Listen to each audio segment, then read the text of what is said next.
Hi, good afternoon. Welcome. My name is Yvette Subramanian. I work here at CITRIS, and I'd like to welcome you to today's research exchange by our newest professor at the EECS department here at Berkeley, Professor Ana Claudia Arias. She's going to talk to you about building electronics from solution.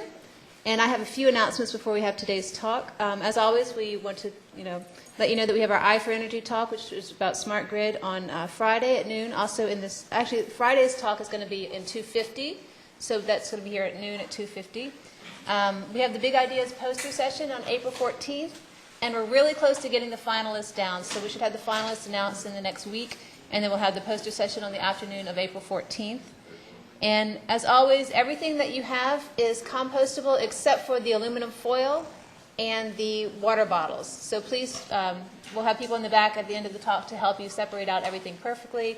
You guys are doing great this semester. It's been I think, a really nice success of people composting and making sure that the waste is hopefully regenerated. So today, we have Professor Ana Claudia Arias. She is an acting associate professor here at the EECS department at UC Berkeley.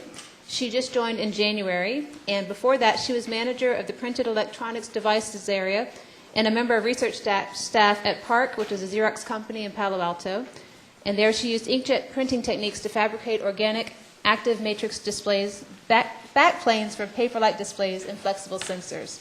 She has a PhD in semiconducting polymer blends for photovoltaic devices from University of Cambridge, and before that she received her master and bachelor's degrees in physics from the University of Paraná in Brazil. So please welcome Professor Ana Claudia.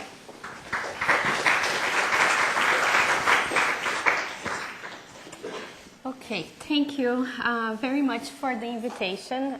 It's great to have the opportunity to talk about my research here, since I'm new and I get to know you and you get to know me. So a lot of the work that I'm going to show you today was done at PARC, where I was working for the past 8 years. So I thought I would just start by saying a few words about PARC so everybody understands what that lab does. PARC stands for Palo Alto Research Center. It's a research center that was founded by Xerox. So for many years it was a research center for Xerox, with the goal of creating the new business, things that would be part of Xerox core business in 20 or 25 years from now. And it stayed that way. PARC is divided in 4 labs. There are 2 that are computer science type of labs and 2 hardware labs.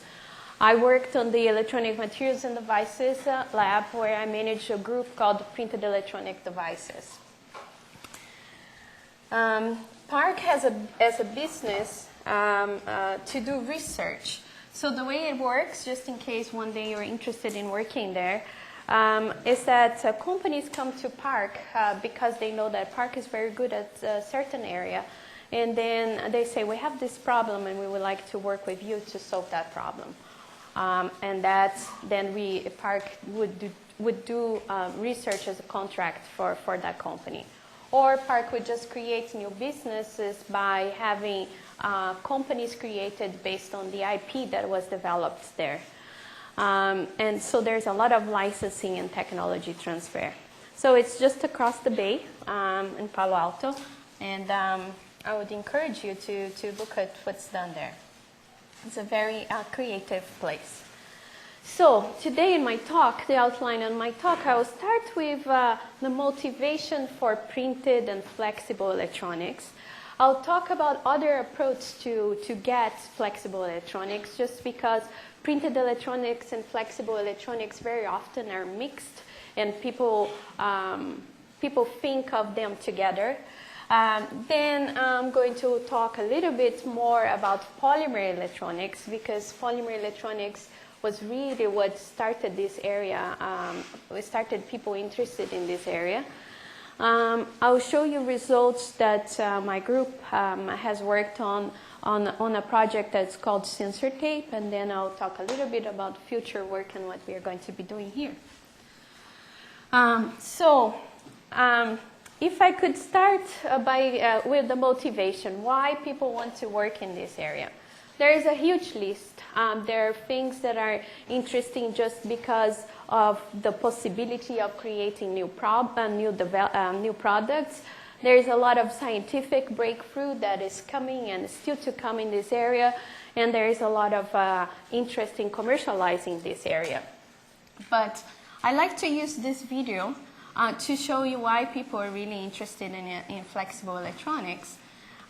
This is a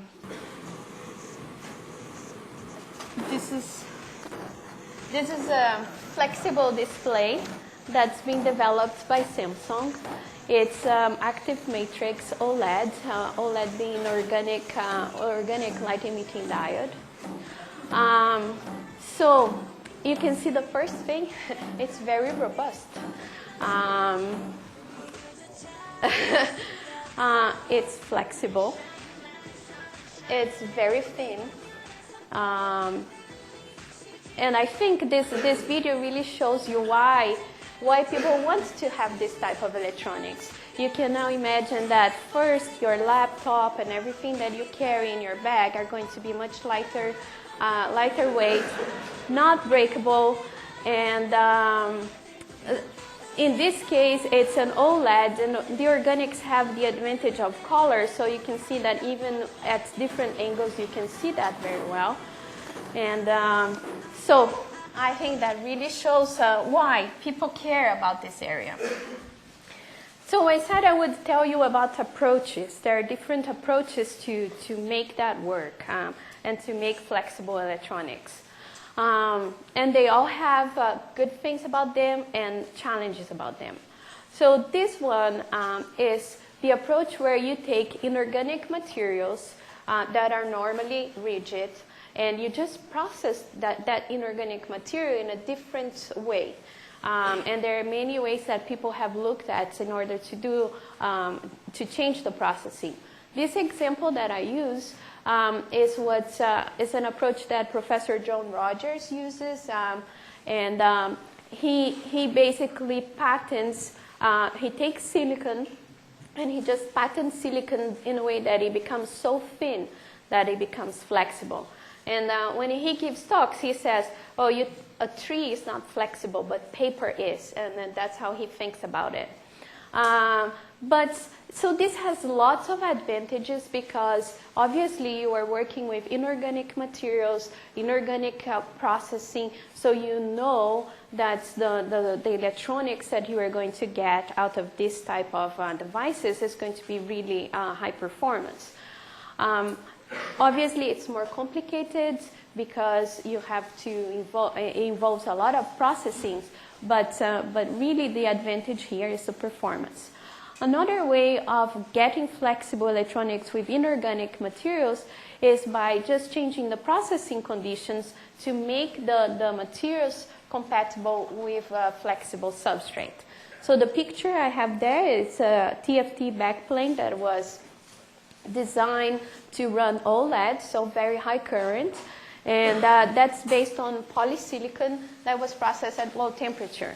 Low temperature here is 450 degrees, and the substrate is stainless steel, so it can hold those type of temperatures. I also have an example here that I'm happy to show people afterwards.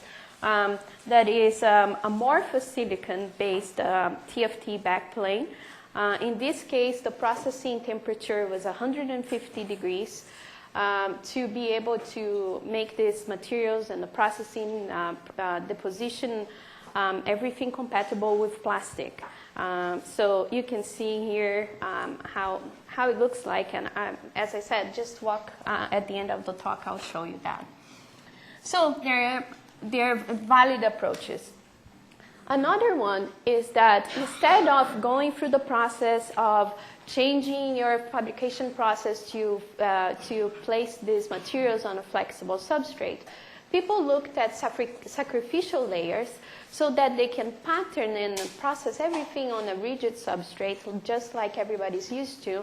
And then they release that layer, that sacrificial layer, and they then transfer that device or that system to a flexible substrate. One of the process that has been published and public about it is the Philips process, that it's electronics on paper by laser release. And they are commercializing this process. They have transferred that process to several companies, and that's basically it. They use laser to transfer amorphous silicon and polysilicon to flexible substrates. So here you can see a map that is integrated with clothing and other types of flexible displays. There is the organic and inorganic materials approach, where now you start making solutions of new materials. This is the holy grail of this area, because you are going to use very little material. It's very cheap. It can be done in a very quick processing and manufacturing conditions, but it's also the most challenging because everything is new. The materials are processed at low temperature. The materials are new materials. They are either organic semiconductors, and then you have to process metals as nanoparticles, and the dielectrics are also not PCVD deposit dielectrics. So there are lots of challenges. But it has huge opportunity, especially if you think that now you can start printing electronics and fabricating electronics in the same way that you print the newspaper. So you print a huge amount of pages a day, and every day the page is different. And that's the idea of printed electronics. So I thought I would give you a little bit of history on this area. This area became popular or took off with the discovery of conducting properties of polymers. And this discovery gave those three gentlemen there the Nobel Prize in Chemistry in 2000 for the discovery of conductive polymers. And we don't know if it was it's just a coincidence, but it was in the same year that the Graduate movie was out, and there's this famous scene there where he was getting advice on career, and they say, okay, just one word, plastics, and it was the same year that plastics became conductors, and it opened up a huge amount of applications for plastics. Polymers. So it started off as this insulating material that by changing the synthesis you could make it conductor. And then the area took off in 1990 when there was a demonstration of light emission from this type of materials. And this was done in Cambridge in the UK. Where they, with a very simple molecule and a very simple device structure, they were able to extract light out of these polymers. This is the initial paper that came out in 1990, and it has been cited more than 6,000 times.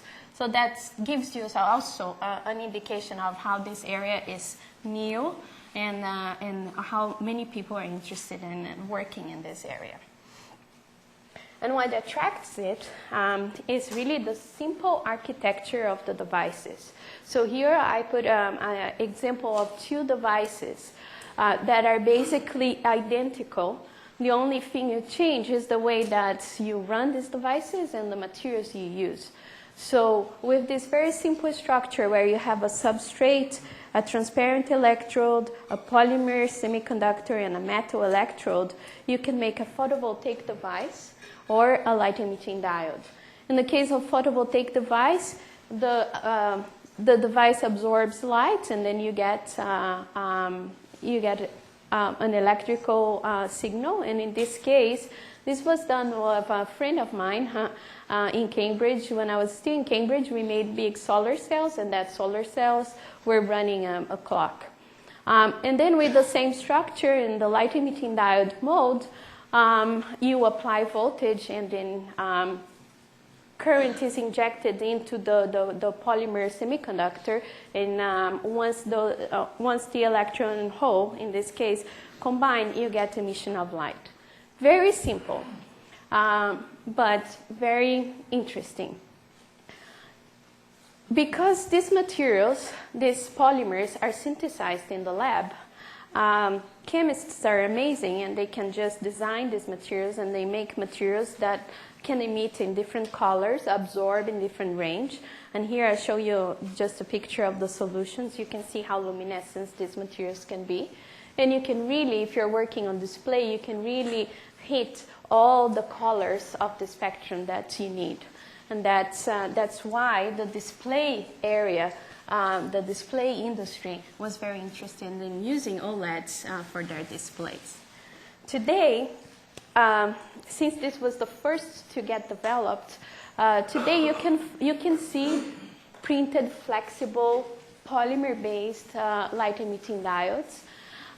There are two examples here. One is developed at the Host Center, which is a research center very similar to what PARC is, that started off from Philips in the Netherlands. And they are developing what's called a row-to-row manufacturing facility for polymer light-emitting diodes. Row-to-row is really like a constant processing. So here you can see that the structure is getting a little bit more complicated because they started putting barriers for the substrate, but these PLEDs are very flexible.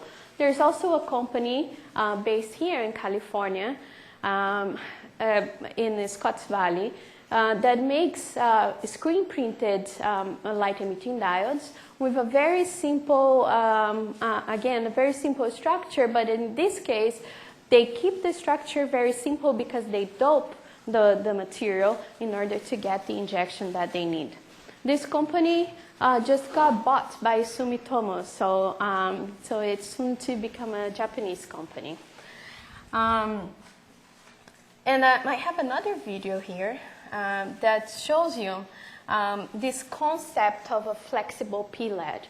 This came again from the Host Center, and they have a concept that it's a tape. You go to the hardware store and you buy a tape just like you buy any other type of tape. But in this case, the tape they call the illuminator. And you can just take that tape and cut it and have light-emitting diodes in whichever shape you want. So here they had light-emitting diodes take a lot of current, and that is a big area. So they were, operating that light-emitting diode. Now they're cutting. They turned the power supply off. I guess they were scared of the current. Now they'll turn the power supply again. And you can see that even though this large area, light-emitting diode, was cut, it still works. It's still working. You see that as they cut, there's some shorts that are formed here, but these shorts fix themselves because of the current. Now he's going to increase the power. Oh no, he decreased again, and there you see. Obviously, this is a white OLED because people are interested in having large area solid-state lighting. And now they'll cut again, not scared of the current anymore.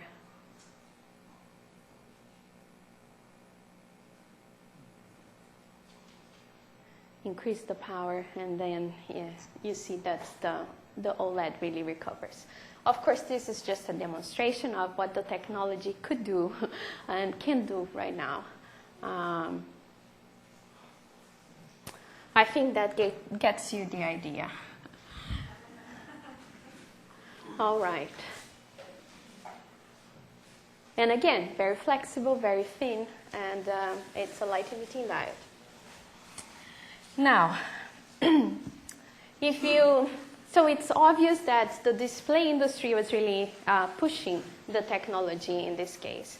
And if you see, and if you were paying attention to the videos and all the demonstrators that I showed, the display part is flexible, but everything else was conventional electronics. I also have another example here that I like to show because I think it gives you a great example of what this area could be and what's missing in this area. So this is a magazine that came out in October of 2008. And what they wanted to show here is that if you have printed electronics, you have flexible electronics, the concept of electronic paper would work.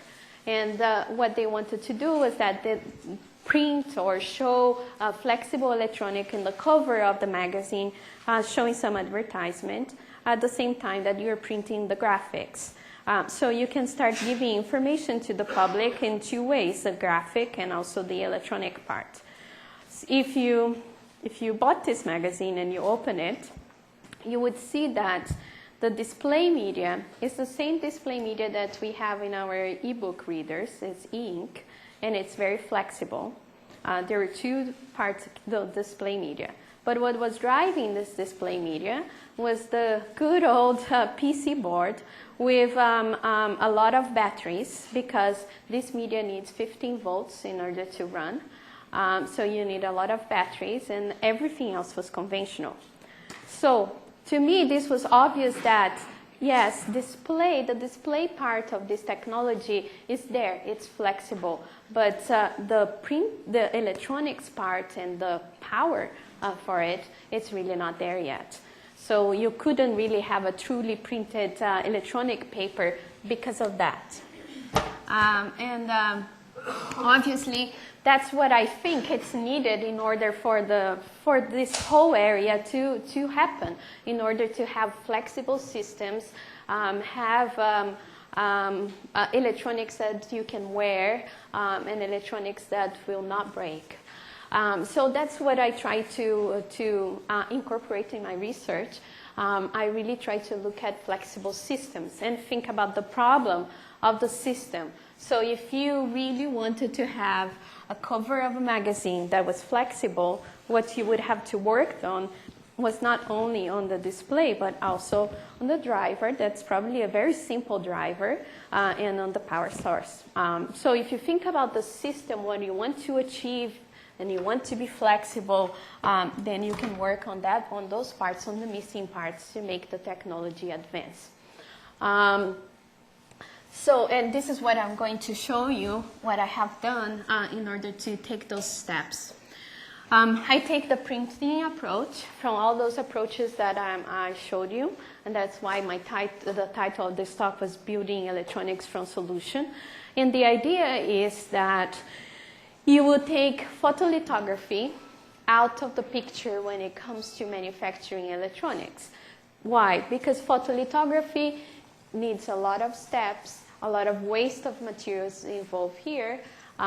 In order to pattern this feature, you need to go through at least 5 or 6 steps. And when it comes to manufacturing, each one of these steps needs a tool, and it needs a person or a robot, so it makes the process, the fabrication process, very complex. For displays, that's fine, because once you make a display, you make millions of displays exactly the same way. So of course, using photolithography is a very effective way of doing that. But for things that are lower volume and things that you want to change the design, printing would be a very good approach. Because now you are patterning and depositing the material at the same time. You have only one step to achieve more or less the same feature.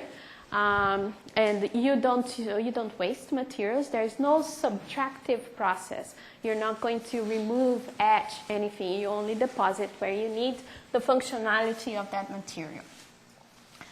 There are problems, and a lot of the time when you are printing things, what you worry about is the contact angle between the solution and the solid, the surface energy, and the surface tension.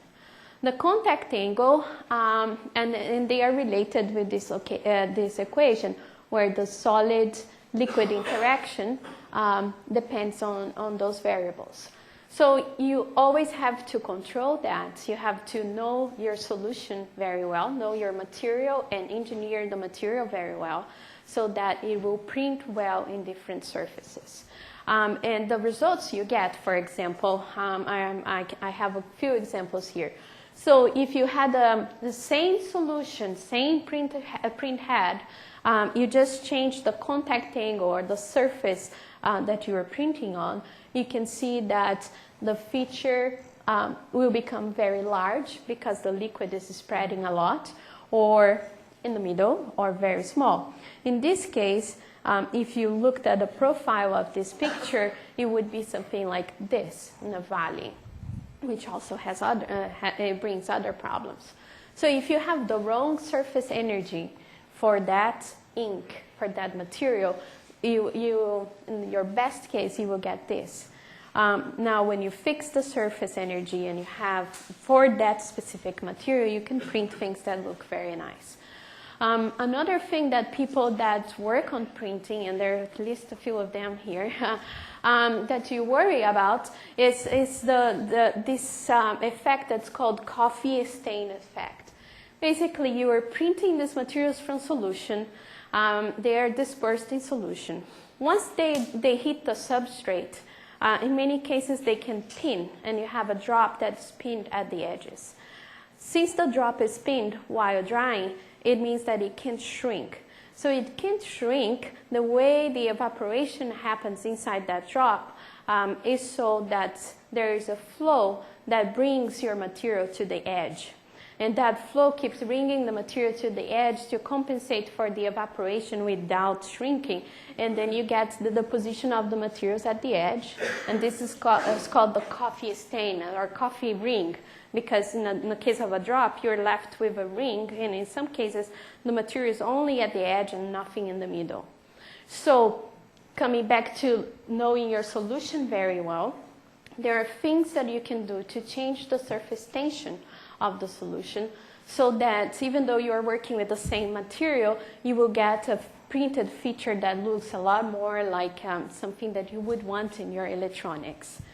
I could give another hour talk about this, but I will just give you another example in the case of a device. Why these three things matter so much. In here, I have the structure of a top gate thin film transistor. And imagine you're going to print. You're going to make this thin film transistor from solution. You start off with a substrate. It can be any substrate. Each substrate has a different contact angle or a different surface energy. Then you choose the material you're going to use for your source and drain, for your two electrodes here. Now, depending on the material you choose, you will get different results, and also depending on the substrate. When you are ready, you got that to work, you're going to print the semiconductor. Now, when you're printing the semiconductor will see two surfaces now, two solids. One will be the substrate, and the other one will be the surface of the contacts, the source and drain contacts. So, of course, you will either get a semiconductor that wets the contacts very well, and then you don't have a channel, or it wets the substrate very well, and you have a problem of contact resistance or contact in general. So that's why you have to manipulate all these things in order to be able to build a device. So what we have done here at Park, and you can see details in the publication, is that we use different treatments that take all these surface energies or contact angles to values that are very similar. So the wetting now, it's very similar independent of the surface that you have there. So we started off with a substrate that was about contact angle of about 10 degrees.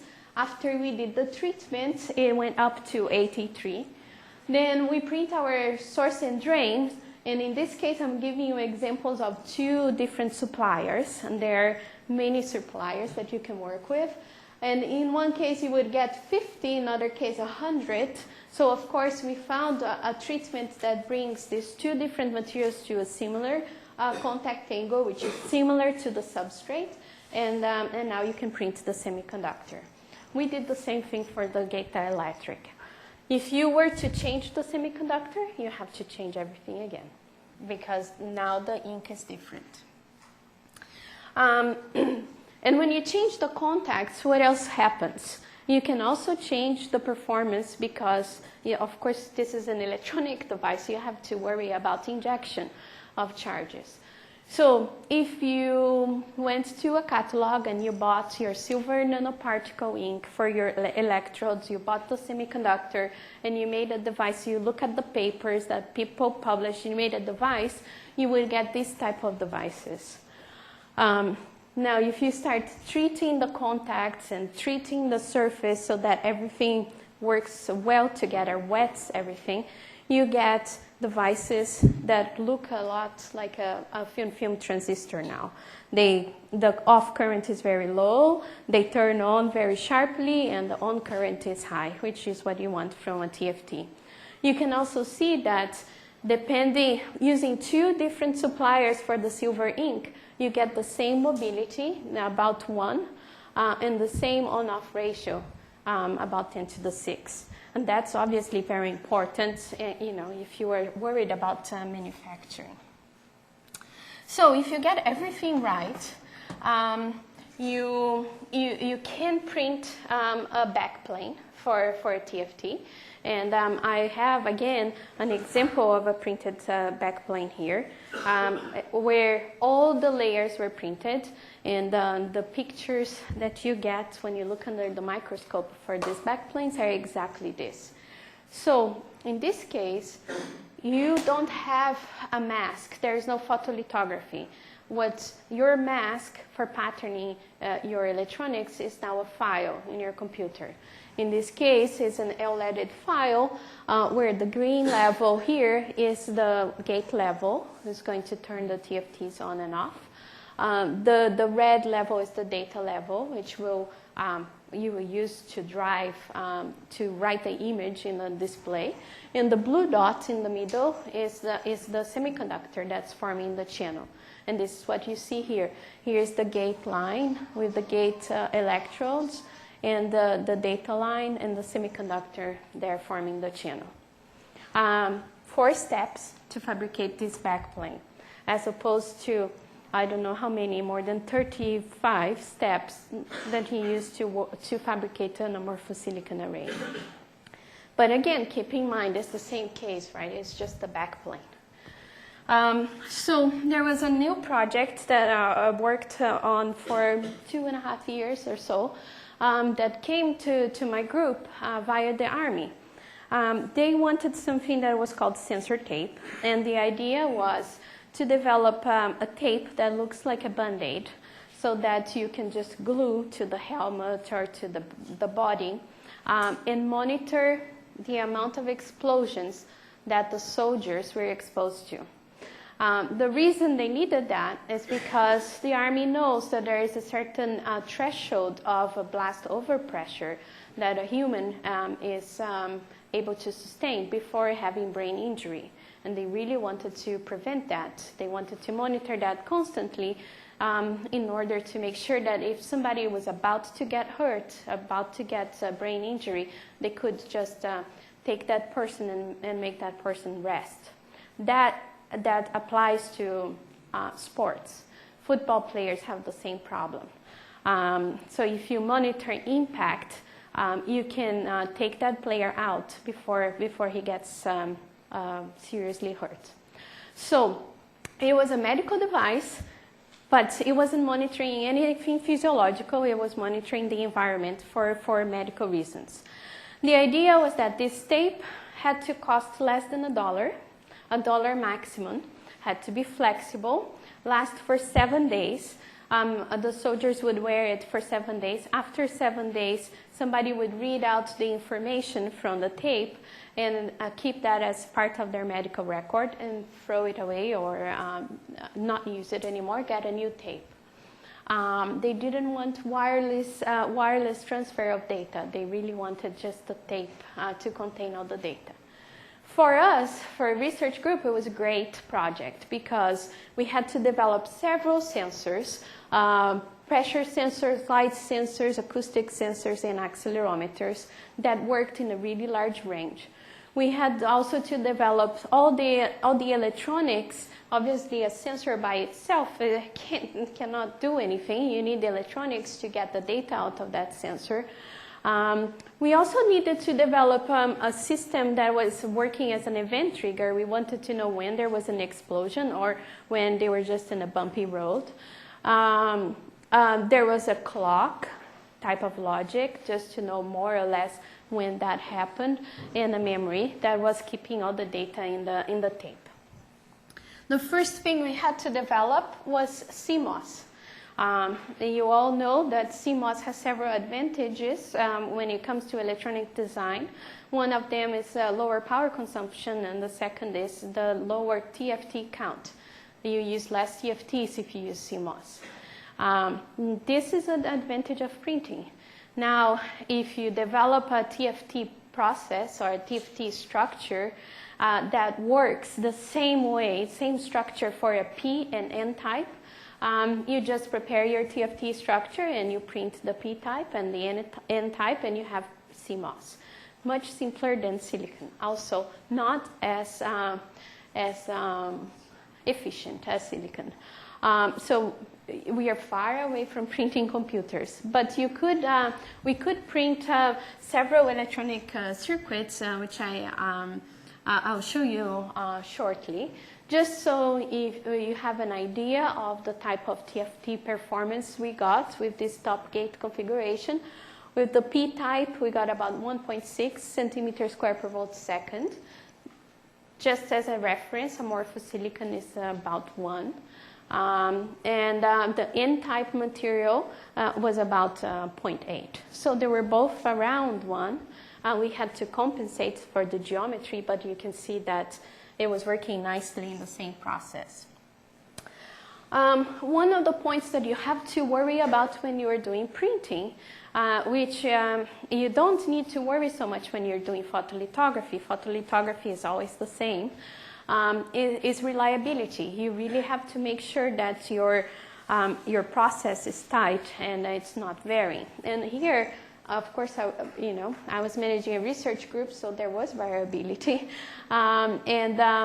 If you take, for example, a ring oscillator has 5 inverters, only 10 TFTs. If those 10 TFTs are not very similar or identical, the ring oscillator will not work. Basically, if you look at the inverter equation, there are 4 things that you have to control here.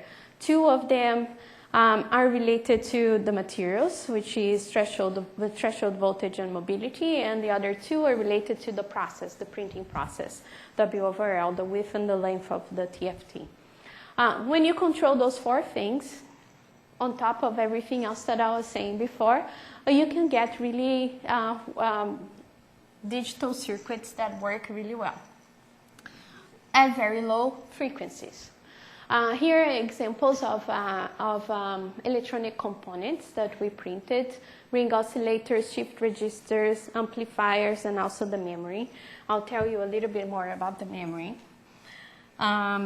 In the memory, because it was the dominating component of the tape, we used a memory pixel that was composed of 2 TFTs.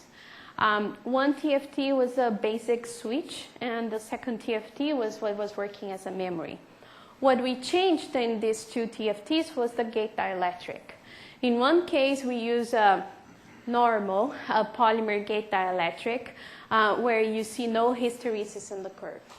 On the second one, in the memory TFT, we use a ferroelectric gate dielectric that shows hysteresis due to the polarization of this ferroelectric material.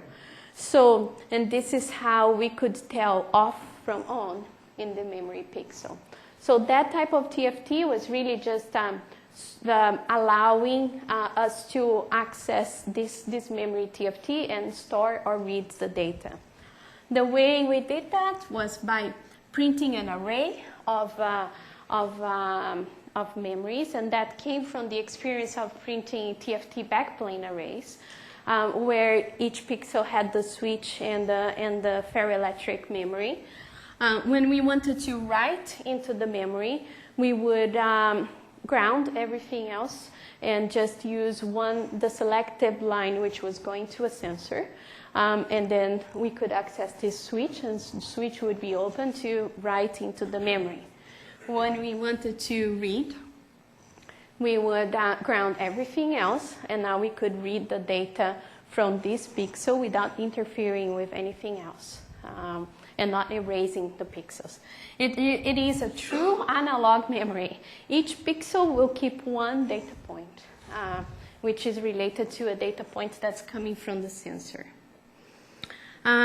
Since we worked for so many years in TFT backplanes, we said, well, this is basically a pixel of a TFT backplane. So why don't we integrate this with e-ink media and show when the memory is working or not? And that was a very nice way of proving that our memory was working for people from the Army, because they could visually see that whenever you wrote into the memory in different levels, you could write this checkerboard in this display. And then I can give you references if you're interested, showing like the different gray levels corresponded to different charges in the dielectric in the memory. The sensors in this case were all mechanical sensors, but they were not using conventional MEMS.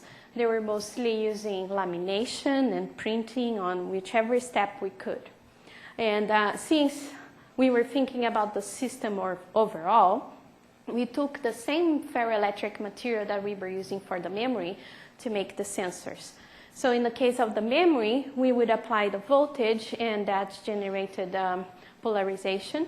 And in this case, you have a membrane with the same ferroelectric, and there's a dislocation, and once that when membrane dislocates, there is a difference in the dipoles, and that gives out a voltage as an output. And that's what we did. The sensors look pretty much like that, where the PVDF membrane is placed on top of some spacers. The substrate was flexible, but in order to measure this, we were measuring under explosive conditions. We really had to place them on rigid substrates to measure them. These are examples of the pressure sensors here and the acoustic sensors. And here you can see how they were performing. We were comparing these sensors with commercial sensors. That was the way we had to calibrate. So for a given pressure range, in this case 4 psi, we would measure the curve from a commercial sensor and the curve with a park sensor. You can see that it's the same. The axes here are different because the geometry is different. And if you have a piezoelectric, of course the area matters, and the voltage will be proportional to the area. And the same goes here for the acoustic sensor.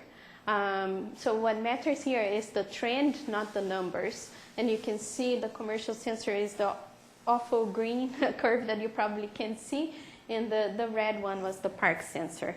So these sensors are very attractive for many reasons. They are flexible, they can be integrated with things, but also they cost very little. We had to do some cost models for it, and when we compared to the commercial sensors were costing about $1,000, and our sensors were costing 10 cents. So you can see how this becomes more interesting. And of course, what's the overall design here is that when you are looking at this integrated sensors electronic system, it doesn't matter what you want to do. The backbone is the same. You need some sort of sensor. You need amplifiers for the application you want. You need some event trigger, more electronics, and an output. And that output can be a memory, can be a sound, can be a display, but you need some sort of output. So once you learn how to integrate some of these components, you can change the sensor. And by changing the sensor, you would change the functionality of the system. One thing that I think it will be very interesting is to think that the real Band-Aid idea, where you have this sensor tape, today we have that, and maybe if you develop the electronics, you will have a true sensor tape where now there's sensors and electronics here that are measuring physiological things, things related to your health, your vital signs, your temperature. There's a lot more work to do. I think I'm running out of time, but I will talk about a few of them. One of them is improving the printing. If you look how the frequency, the operating frequency of electronics changes with mobility for various channel lengths, you can see that today in printed electronics we are around here, where channel lengths are about 50 to 100 microns and mobility is between 0.1 and 1. So if you go along this curve on the same channel length, you get some gain in frequency by increasing the mobility. But the bigger gain that you get is by improving the printing so that you get smaller channel lengths. So that's one area that it's very important to work on. With this, you can start printing electronic components that are performing faster, and your system becomes more sophisticated. I'll talk about the power just because I showed you the example. I said, okay, for the sensor tape, I could get flexible batteries because you can call many companies, they have flexible batteries. But the same case as for the display, the electronics need about 20 volts. The display media needs 15 volts, so you need lots of 1.5 flexible batteries to make that work. And if you connect them in series the way they are, they become very large. There's a pen for comparison of how big that gets. And of course you can stack them, but if you stack them, they are no longer flexible. So a lot of the work we had to do in order to, again, think about the system was to start a side job or a side project printing the batteries, because that was a real enabler for the integration of all the components. I just want to summarize here by saying that the way this area will move forward is if you think about the real need for flexible electronics and you figure out a system and you work in all the components that are needed in order to make that system work. A couple of weeks ago, there was another speaker talking about measuring things in the brain, and these are the type of electrodes that they use in the brain. I don't think we should keep doing that. So there's also things that you can monitor to make, to have a healthier life, or if you already have a problem, you can monitor that problem in more comfortable ways. And of course, if you have something that's wearable and flexible and lightweight and nobody sees that you are wearing that, it will be a huge advantage. So these type of concepts are things that I think are needed for this area.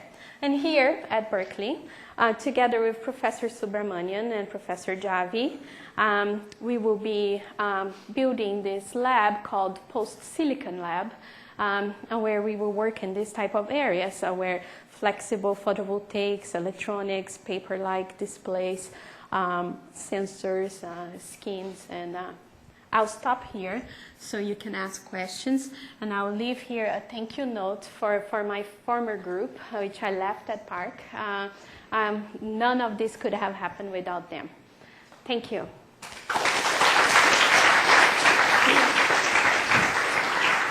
So do we have any questions?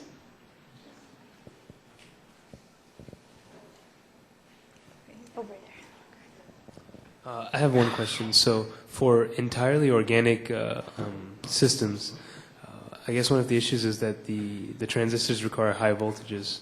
So how do you get around that using printed batteries?